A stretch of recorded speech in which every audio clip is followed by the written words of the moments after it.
Hello, today I will be showing you how to um, create prefabs and geometry within the prefabs in Unity.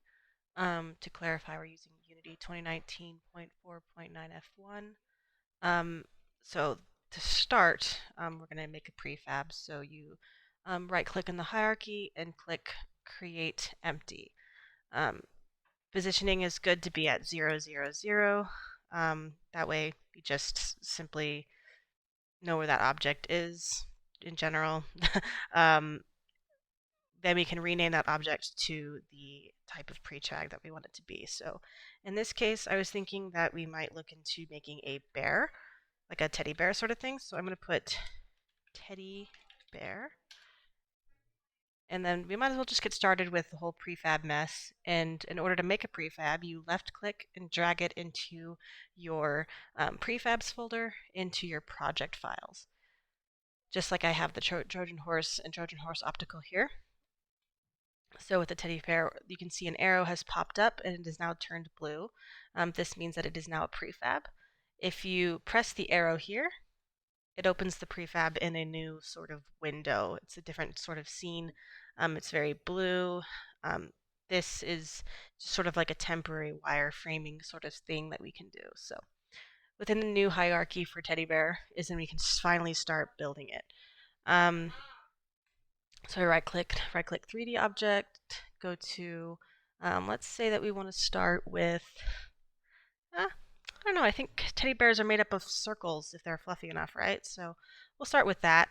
A couple things that you might need to know about when it comes to navigating in the scene. Right-click sort of pans based around the, I guess, player view. So it's almost like you're standing in place and you're turning your head left and right and you're looking around. You can press this right click here, and when you're holding it down, WASD, and you can kind of just move around in the scene.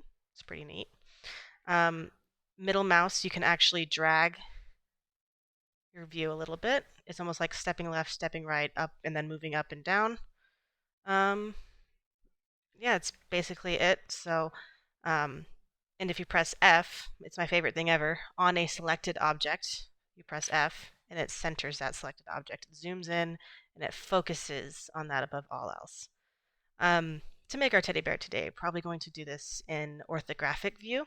Right now we're just in perspective view, as you can see here. Once you click this center cube, it goes into orthographic. And it starts to get a little weird. You'll see this more being weird with the cube shapes that I'll probably end up showing you later. But here we are in, it says isometric right there, isometric orthographic, kind of similar things. There's these little cones that come from the cubes. If you press that, it snaps to that specific view. And it also goes to a 90-degree angle so that you can see the grid better. So we wanted to start off in the frontal facing view like this. And then since we still have the sphere selected, we can just press F and then we find it again. When moving around, we don't want to use the right click because it ruins our 90 degrees perspective, and you can kind of see it going up here. Instead, we want to be moving using the middle mouse key, which will just grab the screen and not ruin our 90 degrees perspective. Since the sphere is going to be our torso, this is going to be the, I guess, the parent of all the children. So it's going to be centered on your positioning. Press F, and here it is. So this is literally the zeroed position when these two grids here. I'm going to zoom out a little bit because our torso is actually going to be a little bit bigger than everything else. You can actually use, just like in Maya, Q, W, E, R, and stuff like that to W to translate position along an axis, E to rotate it, which won't be necessary since we're using perfect spheres, and then R to scale it. Since we're using cubism, I suppose we could use this, and then it would make a sort of an elliptical style sphere, but I don't know. I feel like teddy bears have more of a perfect spheres going on with their geometry. So if you actually click just in the center here, you can increase the size of the body. And, say for example, we do want it to be a long torso, we can do that. I think I'm going to keep mine, it's a little more simple in this case. So this is going to be my body. It's also, in my opinion, important to name them in the hierarchy. So I'm going to name my torso using the inspector as torso. So just underneath torso, we could do it under torso, we could do it under teddy bear, either will work. But I think I'll use it, I think I'll do it under teddy bear for now just to see if it'll work. And then I'm going to make the head. And if I click on the head, move it up. I think I actually created an empty on accident, so let's go back here. We want to create another 3D object sphere. And then we move it up. And now we've got ourselves a head, and it should be just above it. I'm going to go ahead and rename this to head and press R to increase the scale. Say this is our teddy bear head here. And then we're just going to make a couple more for the ears. Let's see. I'm somewhat distracted right now. There we go. And if you want to just go ahead and you can actually, if you have this selected, you could do a Command D. And I believe it's on the x-axis. If you change this to a positive, yep, it practically perfectly reflects that ear onto the other side. So now we've got the head, the ears, the body of the teddy bear. And then we can do the arms. I think for the arms, I want to do cylinders. So what I'm going to do here, well, I got to rename the ears actually. So left ear, and then right ear. Under teddy bear, 3D object, we're going to click on cylinder. This is a really large cylinder to start. W to translate it a little bit. And we're going to start here. And we're going to rescale it down. And so you never want to do this when doing the cylinder because it's just going to warp the circle. So if you want to make it, say, longer or thinner, you can just rescale it like this. And then you can translate the top of the cylinder using that. In our case, I think I like it about that big. Press E to rotate. So in case you weren't clear on these little two circles here on the rotating, the inner circle right here rotates it exactly on the expected axis. This outer circle rotates based on view, I believe. It might be the other way around, but I believe it's that way. But it doesn't really matter right now since we're in isometric. But we're going to rotate it like that. Move it up. Probably move it out. And you can also click this right here, and it'll also put the arm where you kind of want it. And, if you wanted to make sure that the arm is centered on the torso, we could do that. And it is. So I'm pretty satisfied with that arm. Kind of, actually. Kind of think I want it thicker. So let me see if I can what happens when I do that. A bit too long, isn't it? All right, I think that's good. So I'm going to say this is left arm art. Arm. Command or Control D. I used to use Mac, so Command is on my mind a lot. Right arm. And then on the right arm, what we're going to do is we're going to change that negative to a positive. And we're going to, I think rotating it, if we delete that negative, yep, rotates it exact mirror. So there's our two arms. And then if we want, we can take both these arms again, Control D, duplicate again. And we're going to call this left leg, and right leg. And so we're going to take these two, and we're just going to move them down like that. And I believe there's a good way, if we were to go into E, turn the side view, you can rotate it like that or something. And that might look good. Kind of like he's sitting. You can look at a top-down view. Might want to squeeze them in a little bit. So what if I just did that. What angle did that move it? Okay. So if we did it like, say, that, I think this was the angle that we rotated. We copy that, went into here, paste, delete the negative. In theory, that should be a fairly good mirror of my teddy bear.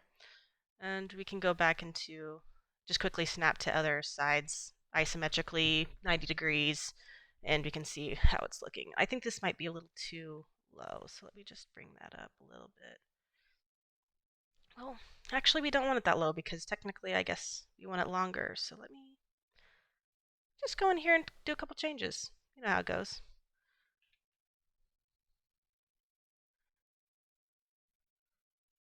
See here. If we like it going like maybe that deep. What do we think about that? It's almost perfect. And then if we want, we can go into 3D view real quick just to see. Yeah, see. Sometimes being an isometric versus 3D, we can't really see where the weird stuff looks. So let's actually make this longer. Come it out a little bit.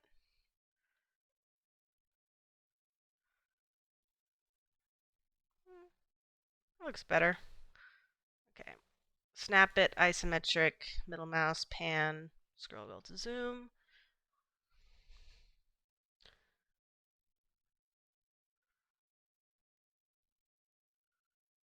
Okay. That looks good. And so what I'm actually going to do here is just straight up delete the left leg. And then just duplicate the right one. And I think we said it was x-axis. And if we do that, no, that didn't do it.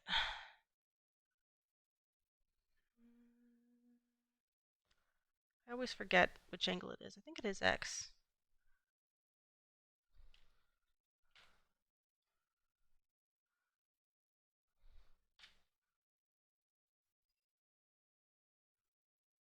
I always get confused. Let's try that. That looks right.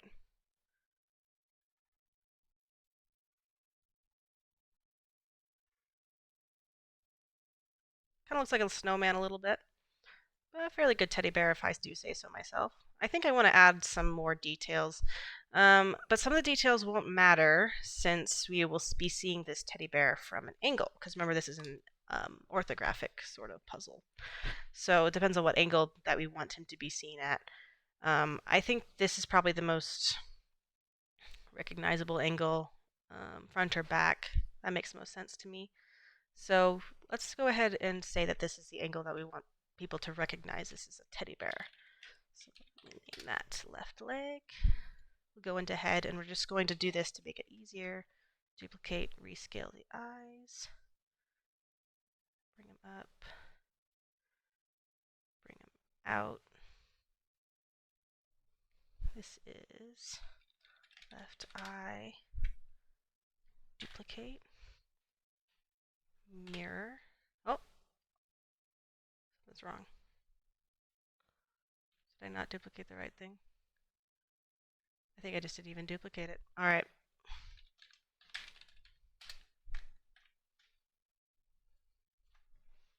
There we go. I didn't even duplicate it for some reason. I pressed the command, it didn't work. Right eye. Mirror it. And then, I mean, there's not really much we can do about the nose. I suppose we could stick a not a triangle, but a cube in there.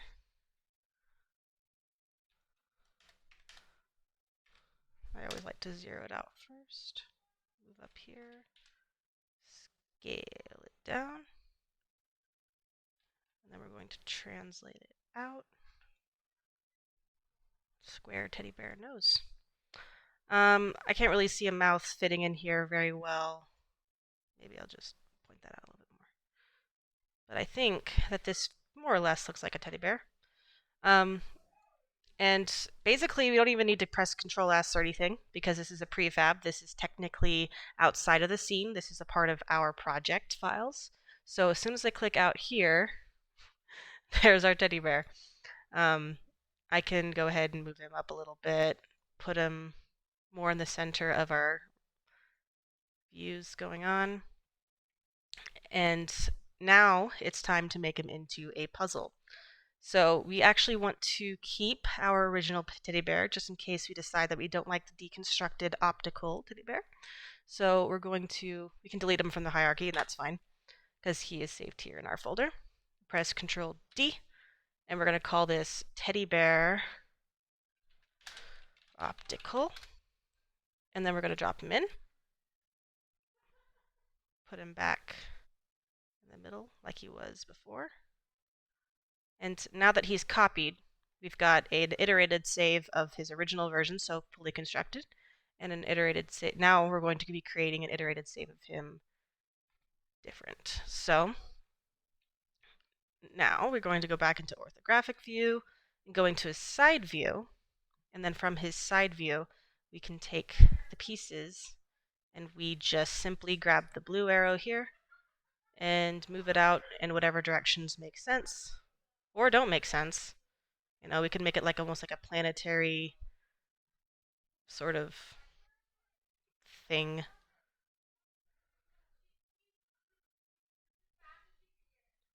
But just make sure you don't rotate them or move them up, because in order for this puzzle to make any sense, it has to be more or less in the same, I guess. That's what I mean. It's got to be more or less in the same area. So I think this looks a little weird from front view now that I've moved things around. So I think we need to move this eye to be in the front of the head, maybe right here. And maybe we move the legs back here. The torso at the front. And this arm here. Now let's see what that looks like.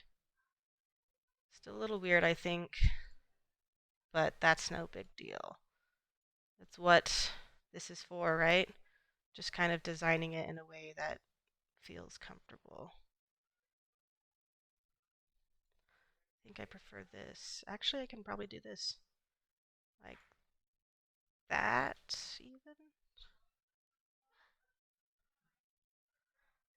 So if I just did this way over here, this way over here, this over here, this ear. Is that an ear? That is an ear. We'll grab the other ear. Oops. And move that back here. As long as the eyes and the nose are in the front and the torso's in the front, then we should be good to go. Kind of like the head being in the front too. So let me try that.